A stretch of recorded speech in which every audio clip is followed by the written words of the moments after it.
जा बहू सुनो के जाए और गणपत की बहुरिया और मानो तो सती जाए गणपत की बहुरिया मानो तो सती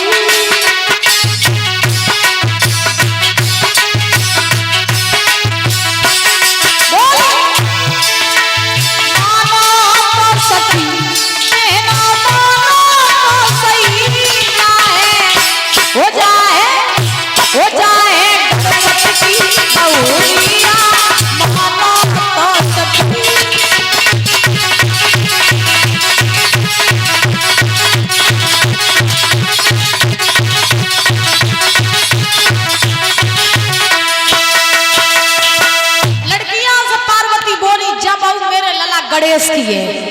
अब बेका जो ने गणेश की बहू है या पार्वती के खसम में छिपे बैठे घूंघट में तो घोटाला है। अब दादा अब भोले बाबा घूंघट में रहे, पार्वती ने कही गणेश की बहू। तबे सब बिटियां कहने लगी दैया तुमने अपने लला को ब्याह छुपा कर लो, मैं बुलाओ ही ना। पार्वती कहने लगी का बताएं जल्दी जल्दी यो ब्याह तुम्हें बुलाए नहीं पाओ। तो अब बिटियां कहने लगी ऐसो करो तुम तुम्हारी बहू इन तक आई गए और अपनी बहू को मुंह दिखाई दे, मुंह दिखाए दे। अब भोले बाबा महाराज, अब भोले बाबा भी सांस अटकी। लेकिन पार्वती बड़ी होशियार, पार्वती बोली और का फ्री मुंह दिखाए दे बहू को। चुपाइयो कैलाश पर्वत पर नेक दियो मुंह दिखियो कम दिखियो जाए, फ्री मुंह नहीं दिखे अपनी बहू को। बिटियां कहने लगी मुझे लगा पार्वती हूर की परी ले आए। अब में तो परा छिपे बैठे। अब बिटिया ने कहा जा ले जा अपनी बहू को ले जा।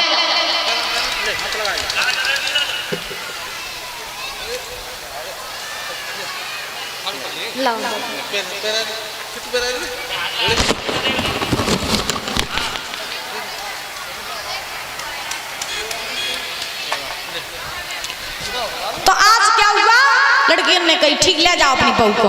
पार्वती ने पकड़ो हाथ कस के दो झटका चले आ, बुढ़ापे पे कैसी मती खराब भाई। चलो भाई दुख यार आज चलते चलते भोले बाबा पहुंचिए महाराज बीच में। आज जैसे ही महाराज बीच में पहुंचे हुआ क्या कि आज महाराज पार्वती जो रहे में घूंघट खोले रहे तो वे तो महाराज देखने लगी, लेकिन भोले बाबा लंबो घूंघट मारे ना सोने महाराज दिखाई नहीं दे। अब भोले बाबा अपने घूंघट उचका सुन की दाढ़ी चमकन लगा सो पार्वती काती नीचे कर ले दुखिया फिर नीचे फिर उचका फिर दाढ़ी चमकन लगा फिर नीचे कर ले। बहुत देर तक ऐसा होता रहा। भोले बाबा सोचने लगे अगर जब घूंघट में ही बने रहे तो सवानंद निकल जाए कछु देखा ही नहीं पाए। उन्हें पे नहीं रहोगा उस घूंघट उतार के फेंक दो, साड़ी उतार के फेंक दो, यहाँ तो मैं डमरू लिया बीच महाराज में कूद गई। नजारा ये है। अरे चैना ना आयो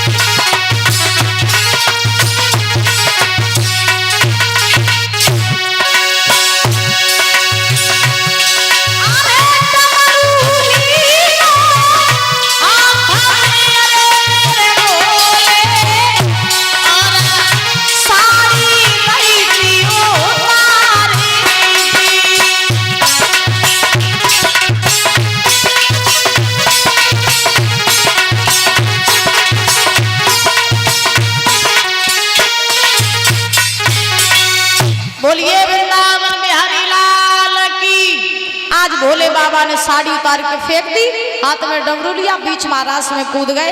तो भोले बाबा का नाम पड़ा था गोपेश्वर महादेव। बोलिए गोपेश्वर महादेव की, बोलिए भोलेनाथ की।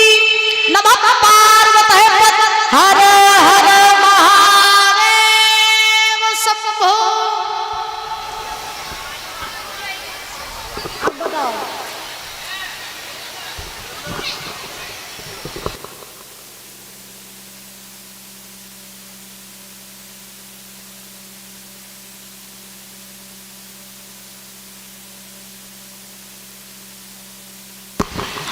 और ये भूपेंद्र यादव बिशुनीपुर से।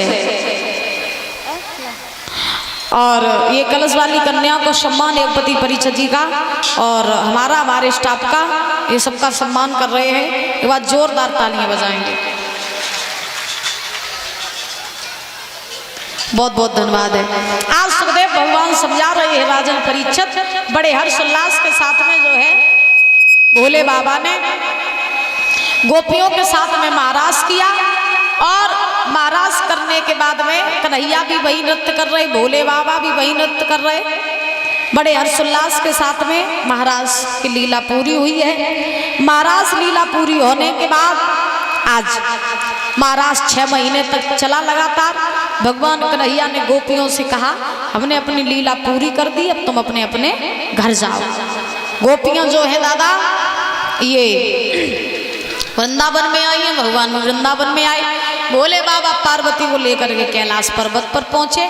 बड़े हर्षोल्लास के साथ गोपियां वृंदावन में रहने लगी हैं। एक बार प्रेम से बोलेंगे राधे राधे, जोर से। आज ही बोल लो, कल और बोल लो, बस फिर पुआ। हाँ, तो आज इस प्रकार से भगवान कन्हैया ने जो है गोपियों के साथ में महाराज किया। अब भगवान वृंदावन में रह रहे, धीरे धीरे समय बीता। तो एक समय की बात कि कंस की जो है चिंताएं बढ़ रही है मथुरा नगरी में। और जब महाराज कंस की चिंताएं बढ़ रही हैं तो बाबा देवर्षि नारद जो है आज कंस के पास आए और कंस जवाब दिया, कंसराज जी बताओ कि तुम्हारा काल कृष्ण मरा कि नहीं मरा। तो उसी समय महाराज कंस ने जवाब दिया बाबा काल तो हमारा मरा ही नहीं। तो उसी समय नारद जी ने कहा ऐसा करो कि तुम अपने यहाँ पर एक धनुष यज्ञ रचवाओ और कृष्ण बलराम को आमंत्रित करो, कृष्ण बलराम को मथुरा में बुलाओ। और राक्षसन के हाथों तक कृष्ण बलराम नहीं मर रहे हैं तो तुम ऐसा करो कि तुम मथुरा में बुलाए ले और अपने हाथों तक उन्हें मार दियो। नारद जी ने हमेशा कंस को सही राय, वो गलत राय दी, लेकिन कंस को हमेशा वह राय उनकी सही लगी। नारद जी ने राय कंस को हमेशा गलत दी, लेकिन कंस को राय महाराज गलत राय सही लगी। तो अब नारद जी ने कहा कि कृष्ण बलराम को मथुरा बुला लो, तुम उन्हें अपने हाथों से मार दो। बोले ठीक।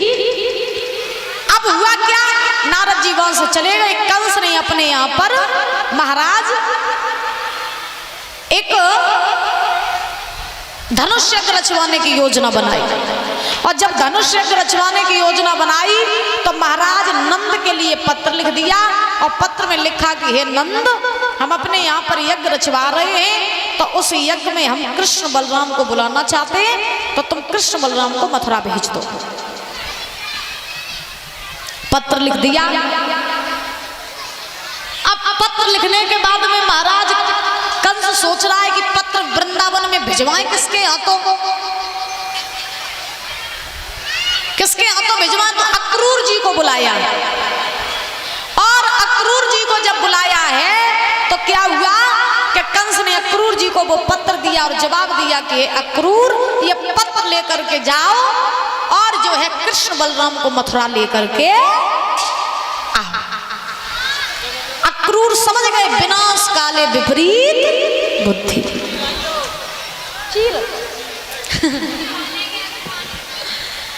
तो आज हुआ क्या, अक्रूर जी पत्र लेकर के चले और अक्रूर जी ये भी जानते थे कि कृष्ण बलराम के आवे की देरी है मगर कंस तेरे मरवे की देरी नहीं है। ये रेणु यादव परिषद जी यज्ञपति कलश वाली कन्याओं का शास्त्री मंडल का सबका सम्मान कर रही हैं। बहुत बहुत धन्यवाद है। कामना करेंगे सुख शांति प्रदान होती रहे, धन के भंडार भरे रहे।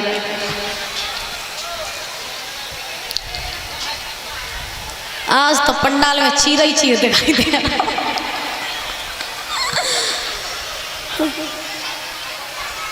कि भैया वो तो बड़ो पूरो है, पूरो तो का सबके मूड पे कट्टो ही पहुंच दिया।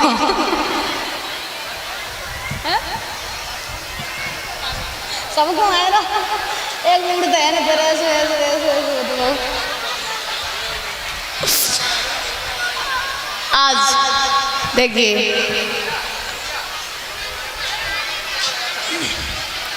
महाराज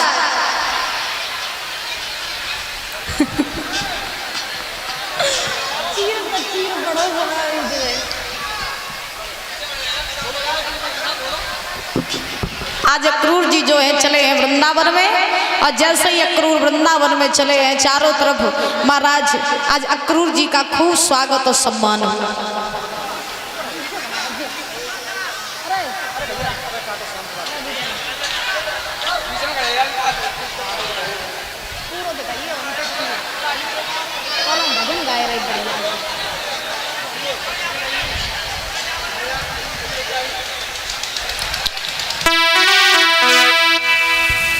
साधे आप ताली बजाते हुए सभी लोग